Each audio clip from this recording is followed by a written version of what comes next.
এই ধরনের মোবাইল ফোনের যদি ডিসপ্লে সাদা হয়ে যায় তখন ডিসপ্লেটা পরিবর্তন করে দেখতে হয়। যদি ডিসপ্লে পরিবর্তন করার পরে গ্রাফিক না আসে, লেখা না আসে, সেক্ষেত্রে অন্যভাবে কাজটাকে করতে হয়, অর্থাৎ মাদারবোর্ড থেকে বা আইসির থেকে প্রবলেম হয় খুঁজে বের করতে হয়।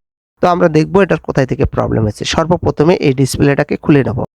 প্রাথমিক অবস্থায় যেটা করতে হবে, এই ডিসপ্লেটা আবারও সোল্ডারিং করার পরে সুন্দরভাবে লাগাইতে হবে। তো আমি এই ডিসপ্লেটা সুন্দরভাবে সোল্ডারিং করে নিচ্ছি। নেওয়ার পরে এই ডিসপ্লেটা আবারও লাগিয়ে দেখব। অনেক সময় দেখা যাচ্ছে পিনগুলো মিসিং হওয়ার কারণে ডিসপ্লে সাদা হয়।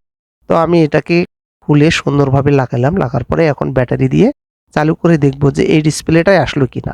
তো দেখলাম না, এটা হলো না, তখন এটা পরিবর্তন করতে হবে। তো আমি অন্য একটা ডিসপ্লে লাগাবো এখন। এই যে দেখুন, আমি আবারও পরিষ্কার করে নিচ্ছি। নেওয়ার পরে অন্য একটা ডিসপ্লে লাগালাম। এই যে দেখুন, আমি এই ডিসপ্লেটা চেক করব এখন।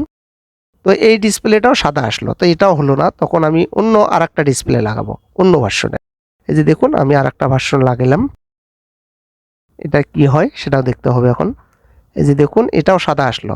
তো বুঝতে হবে যে এই ধরনের ডিসপ্লেগুলো যখন প্রত্যেকটা ডিসপ্লে সাদা আসে তখন প্রবলেম শুধু যে ডিসপ্লের থেকেই হবে তা নয়, অন্য জায়গার থেকেও হয়। তো এই প্রবলেমটা এখন খুঁজে বের করতে হবে। এই যে দেখুন, আমি এটা দেখলাম।